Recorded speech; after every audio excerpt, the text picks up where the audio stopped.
Your parents told you gold is the safest investment. They were wrong. Dead wrong. In fact, over the last 50 years, gold has barely kept up with inflation, while stocks grew 10 times more.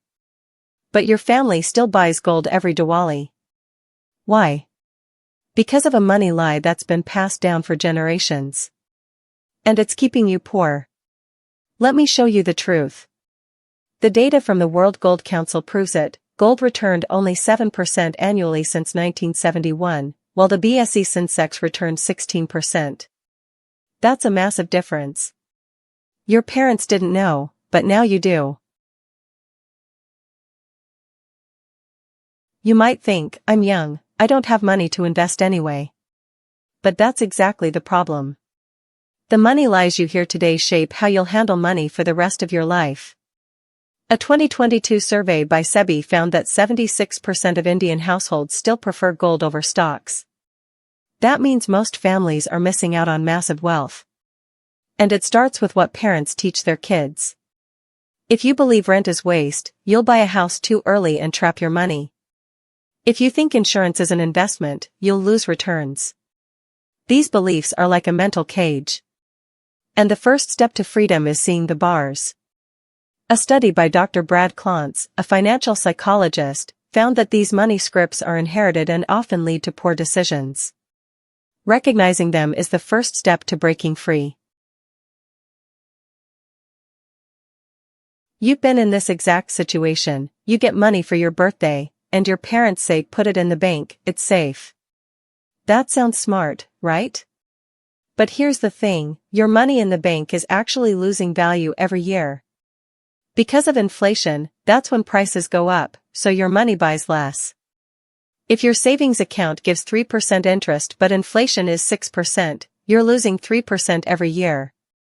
That's like throwing away 3 rupees for every 100 you save. And your parents don't tell you that. They think they're helping you. But they're passing down a system that keeps you poor. In fact, the average inflation in India over the last decade has been around 5 to 6%, while savings account interest rates are only 3 to 4%. That's a guaranteed loss. A lot of people think rent is a waste of money, buying a house is always better. That makes sense, because you're paying someone else's mortgage instead of your own. But here's the truth, buying a house can actually be a worse financial move. In India, the rental yield, that's the money you get from renting out a house, is only about 2 to 3% of the property's value. But if you invested that same down payment in stocks, you could earn 10 to 12% on average. Plus, buying a house ties up your money for decades. You can't sell it easily. So renting and investing the difference often makes you richer.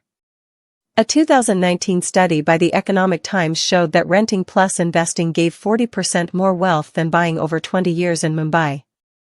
That's a huge difference. Your parents might say own a home is security, but the numbers tell a different story. You might think that when you put money in a bank, it just sits there safely in a vault, like in the movies. That would make sense, you trust the bank to keep your cash safe. A lot of people believe their savings are just stored away. But here's the surprising part, banks don't keep your money in a vault. They lend it out to other people and charge interest. They create money out of thin air. For every 100 rupees you deposit, the bank can lend out 90 rupees to someone else.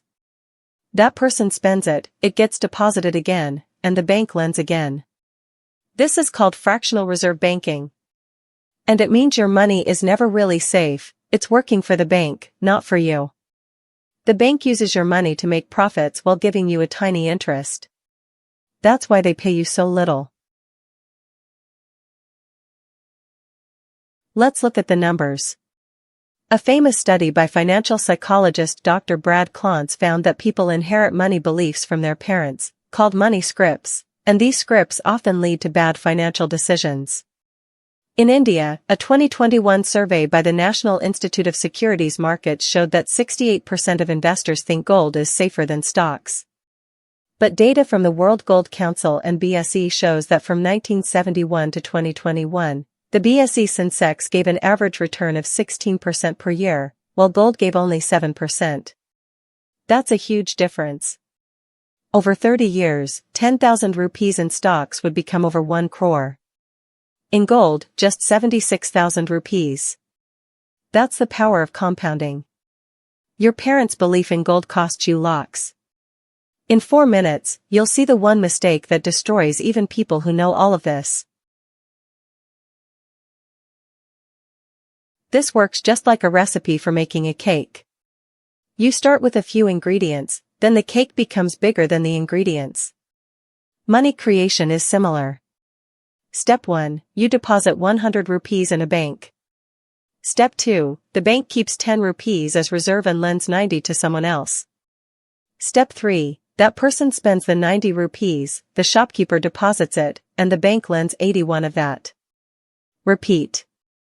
After 10 cycles, the original 100 rupees has created over 500 rupees in the economy. This is called the money multiplier. Banks create money every time they lend. That's why your savings account interest is so low, the bank is using your money to make much more. And you get a tiny slice. Understanding this helps you see why saving cash in a bank is not building wealth.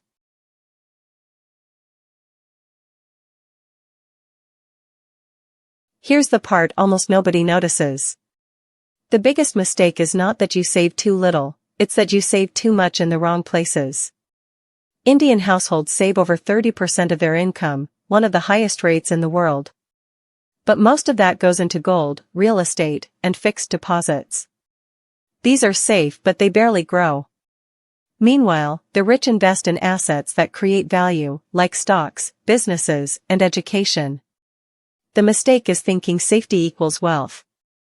Safety actually destroys wealth over time because of inflation. The real secret? Take calculated risks. Invest in things that grow. Your parents might call it gambling. But the data says it's the only way to get ahead. A study by the World Bank showed that countries with higher stock market participation have faster economic growth.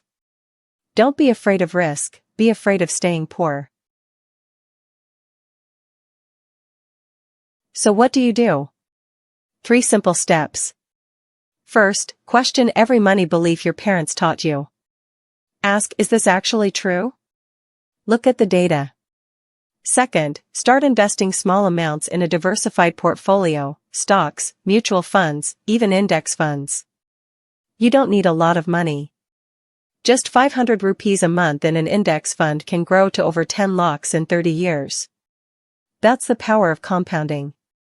Third, educate yourself. Read books like The Psychology of Money by Morgan Housel or watch videos like this.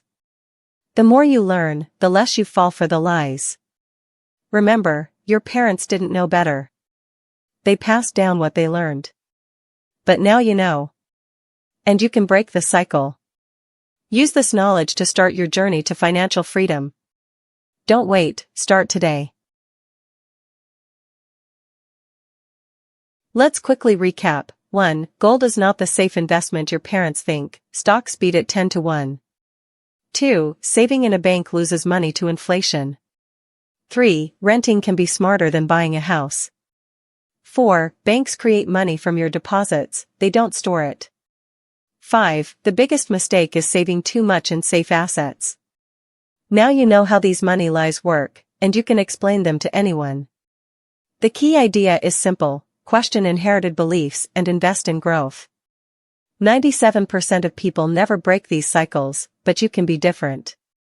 If you learned something, hit like so more people find this. Comment your biggest money myth you've heard. And subscribe to stay ahead of the lies. See you next time.